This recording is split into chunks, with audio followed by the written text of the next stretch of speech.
Merhabalar, ben Profesör Doktor Mehmet Evkuran. Türkiye'de Hitit Üniversitesi'nde öğretim üyesiyim.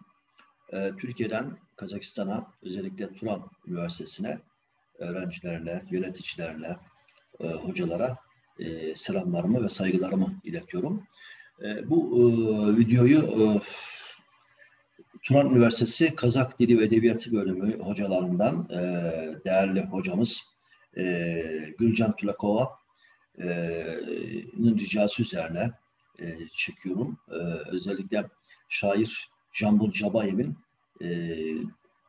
anma günü etkinlikleri çerçevesinde ben de küçük bir katkıda bulunmak istedim. Ayrıca iletişimimizi sağlayan Moldir Hanım'a da çok teşekkürlerimi iletmek istiyorum.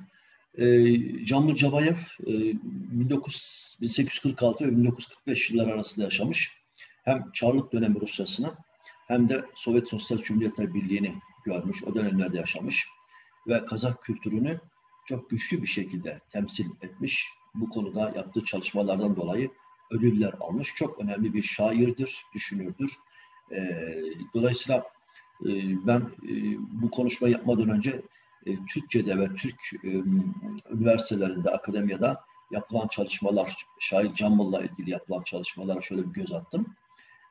Bayağı da bir çalışma var. Onun şiiri üzerine, düşünce dünyası üzerine çok sevindim ve oradan, o makalelerden elde etmiş olduğum bilgilerle bu sunumu hazırladım size.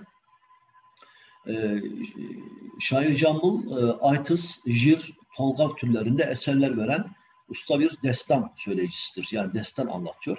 Özellikle destanları da dombura eşliğinde anlatmasıyla meşhurdur. Fakat onun asıl gücü, şöhreti, ustalığı Aytıs alanında, Aytıs türünde çok mahir bir şair olarak öne çıkıyor. Hatta ona Kazaklar Aytıntın kanatlı kısı derler. Özellikle Köroğlu, Kızcibek, Orak Mamay ve Yediye ve Şora Batır destanlarını dombura eşliğinde söylemiştir şair Jambul Jabayev. Jambul'un eserleri Kazak halk kültürünün bir ansiklopedisi niteliğini taşımaktadır. Hakikaten yaşamış olduğu dönemde tarihsel ve toplumsal akışı şiirlerinde çok güzel verir. Yetmez, büyük olayların yanında aynı zamanda Kazak halkının gündelik hayatıyla ilgili de bir takım çok önemli ipuçlarını bulmanız mümkündür. Bu anlamda şair Jambul'un şiirlerini izleyerek Kazak kültürü konusunda, yapısı konusunda, akışı konusunda, temel değerleri konusunda bilgiler edinmek mümkündür. Bu açıdan çok önemli bir şairdir. Zaten yetişmiş olduğu, büyümüş olduğu bölgede şairlerin, sanatçıların yetişmiş olduğu edebiyatın ve kültürün yüksek düzeyde ifade edildiği bir bölgedir. Bu açıdan hakikaten kendisi şanslı bir coğrafyada dünyaya gelmiştir. Fakat kendisi biliyoruz ki özellikle dile olan tutkunluğundan dolayı Kazakistan ve Kırgızistan gibi yerlerde seyahatler yapmıştır ve buralarda düğünlere, toylara katılmıştır. Orada destanlar, şiirler söylemiştir ve oradaki dil özelliklerini de kazanmak için bu seyahatleri, bu yolculukları ona çok büyük kazançlar sağlamıştır. Onun özellikle akım oldum, yani ozan şair oldum başlıklı yaşname türü şiiri çok meşhurdur ve aşık edebiyatın nazım türlerinden bir örnektir, ciddi bir örnektir.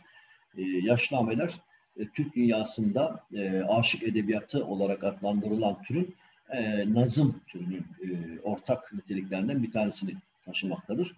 Ben şimdi Kazakçam çok iyi değildir. Önce Kazakçasının dilim döndüğünce şair Jambul Javayev'in bir şiirinden biraz okumak istiyorum. Ondan sonra bizim Türk akademisyenlerinden birisi tarafından çevrilen Türkçe çevirisini size paylaşmak istiyorum. Bu okuyacağım şiir Adildik Kerek Halka şiiri. Adalet üzerine pardon bir şiir. Şair Jambul'un özellikle şiirlerinde tavsiye, toplumsal bir takım haksızlıklara ya da kötülüklere yönelik eleştiri de çok dikkat çekici bir unsur olarak karşımıza duruyor. Evet, adıldık kerek halka, Şiirinin son bölümüyle ilgili olarak ben dilim döndüğünce bunları paylaşacağım. Evet. Cambıl otur sarnağan, elge sözün arnağan, jırda kepti tökülüp, tazıgan suday arnadan. Jambıldın jağı talmağan, jerjok jambıl barmağan. Jurik tallan sekildi, jügristten tanmağan. Tavdan uçkan kıranday, konar jerin tanmağan. Denesi hızıp alganda, aldına jan salmağan. Kızıp jambıl şapkanda, kimder yolda kalmağan. Bu hakikaten güzel bir şiir. Bu şiiri İsmail Güngör adlı akademisyen 1996 yılında çevirmiş. Bir makalesine de yerleştirmiş. Ben onun Türkçe söyleşini sizinle paylaşmak istiyorum. Jambıl konuşur durmadan, halka söz ithaf ederek. Şiirde gitti döküldü, taşan sel gibi yatağından. Cambıl'ın çenesi yorulmamış, gezmediği yer kalmamış. Hızlı koşan at gibi koşmaktan kaçmamış. Dağdan uçan kartal gibi konacak yerini iyi seçmiş. Şevkle şiir söylediğinde önüne hiç kimseyi geçirmemiş. Jambıl kızıp koşunca kimler yolda kalmamış ki? Evet, bu jambıl çok önemli bir değerdir. Kazak halkında, Kazak kültürünü dile getiren bir şairdir. Bu sözlü kültürün yazıya dönüştürülmesi ve ortak bir kültürel miras olarak Türkiye'deki ya da diğer Türk dünyasındaki akademisyenler tarafından ulaşılabilir hale getirilmesi için çok çalışmak lazım. Bu bizim kültürümüzdür. Kültüre gerçekten sahip çıkmak lazım. Kültür içerisinde eleştiri de vardır. Kültürün takım değerlerin vurgulanması da vardır. Kadına verilen değer vardır. Adalet duygusu vardır. Bunlar çok önemli şeyler. Dolayısıyla bizim çocuklarımıza pek çok eğitim alanında bir takım sorunlar yaşıyoruz. Yani kendi değerlerimize, Türk dünyasında özellikle toplumsal değerlerimizi bu küresel dünyada çocuklarımıza nasıl aktaracağımıza dair ciddi araştırmalar içerisindeyiz. Bu kültürel akışkanlığı sağlamanın en önemli araçlarından bir tanesi de sanat, şiir ve edebiyattır. Destanlardır.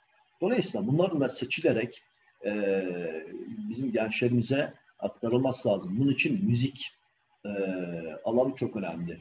Sinema çok önemli. Türk dünyasında o konuda gerçekten çok güçlü olmadığımızı söyleyebilirim. Bu alanlara gereken yatırımlar yapılması lazım, gereken adımlar atılması lazım. Ve tabii ki bunun dışında maneviyat ve din, İslamiyetle ilgili bir takım değerlerin şiirlerde nasıl yer aldığını görmemiz lazım. Ben özellikle bir Kazak öğrencime Abay'ın düşünce dünyasıyla ilgili bir yüksek lisans tezi verdim. Onu çalışıyoruz. Çok güzel bir tez olacak inşallah. Timur Musupanov şu anda Kazakistan'da önemli bir yerde görev yapıyor. Ve bu tip değerlerimizi bizim ortaya çıkarıp toplumda paylaşmamız lazım. Ben sözü burada bitiriyorum. Şair Jambıl Jabayev'e saygılarımı sunuyorum. Turan Üniversitesi'ndeki bütün arkadaşlarımıza, hocalarımıza selam ve sevgilerimi iletiyorum. Kendinize iyi bakın. Görüşmek üzere.